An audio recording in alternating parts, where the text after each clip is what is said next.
What's up everyone, David Ronnefolk here from Mayako. Today I have a great tip for you how to build a 94mm drive shaft into your rear hub without having to worry about them being gritty or anything. So the drive shaft will be spinning perfectly smooth if you follow these steps. So hopefully you learned something by watching this video. I got everything on the table ready to go, so let's get right into it.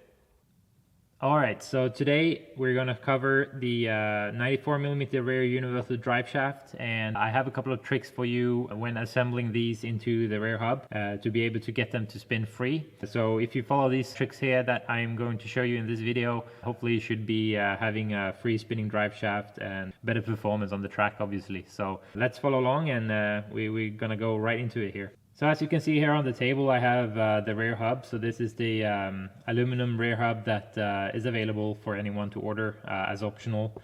Maybe some of you have the European Championship Edition car, and this is the hub that comes in the kit. So yeah, then you already have all these parts if you got that kit. If not, you are able to get these parts even though you're not a member. So let's start here with the build. First off, I usually just push the bigger the rear bearing inside the rear hub. So for the 94 shaft, it uses the bigger size bearing here in the back instead of the 8x16, which is used with the 91 shaft. So I start by adding that into the hub, pushing the axle through here, and then the 94 shaft is normally supposed to go with the crush washer looking like this. This is the one for the front because I didn't find the lower one, which is supposed to be for the rear. But it's actually the same kind of design, just a tiny bit lower, so not as wide of a crush washer. But instead of using that, you want to use two of these instead.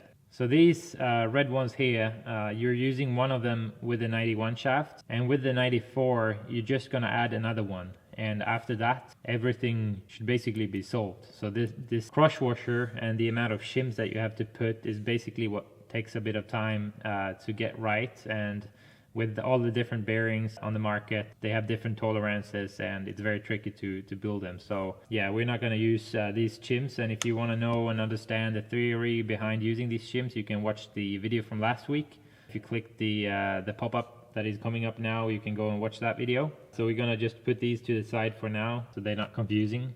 So like I said, we're not gonna use this crush washer that are supposed to be for the 94. We're instead using two of these. For the 91, you're only gonna use one. So basically then you're gonna have to order another set of these, and I'll give you the part number right here as well, so that you can have two on each side, of course. So you add two of them inside, between the bearings, sorry.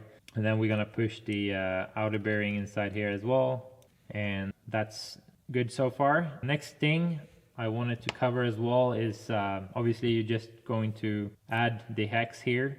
And what we've seen on the latest batch is that the tolerance of some of the width of this hex is a bit off from the previous batch that we have. So if you have, it's hard to know until you kind of try to assemble this. So I saw that I had a hub here that has the wrong tolerances and I can't really press the pin inside. So if you have hexes from the previous batch or like from last year, you should be fine just adding the hex onto here, pushing the pin through and locking the set screw, and then you should have a free drive shaft.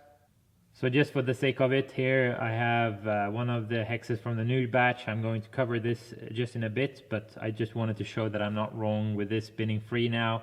So here I have a hex from last year, and as you can see, the pin drops right in place. So we'll just go ahead here, add a bit of green Loctite again, and then we should have a perfectly smooth drive shaft in this hub without any gritty feeling. So the more you run, of course, these bearings were new, so they have a bit of grease inside, so there's still some resistance, of course, but as you drive, this will free up. But the most important at this step is that you don't feel any grit at all. So here it's perfectly smooth. I can just feel the grease inside the bearings, but this is what you want. So don't use these, use two of the small ones, and that's pretty much it. So now I'll just remove this one and I'll cover how you're going to fix the issue if you're having one of the new hexes that the tolerances were a bit off on. So we'll leave this one here. So basically what we're gonna check here is just the size of the hex. So it's around 14. So what you want to do is just to sand this little ring here. So you want to sand this piece here down like 0.1 millimeter. So for that I just use a bit of sandpaper. So here I have 120 grit sandpaper. We're just gonna put it here on the setup board, and I'm basically just gonna go in eighths until I've removed 0.1 of a millimeter here, and then we're gonna come back to you. Alright, so I've just sanded this hex down like 0.1 millimeter like I said. So you can see this ring here is what I've sanded. So now we're just gonna check with the caliper, and like you can see it's now 13.9, before it was 14.0. So 0.1 millimeter, and then you should be good. Like you can see now the pin just dropped right in place, and we can go ahead and tighten this set screw down, and the drive shaft is spinning smooth. Everything is good. So hopefully this gave you a good little tip here about building the 94s. If you've been struggling before, this is the way to do it to get the best performance possible.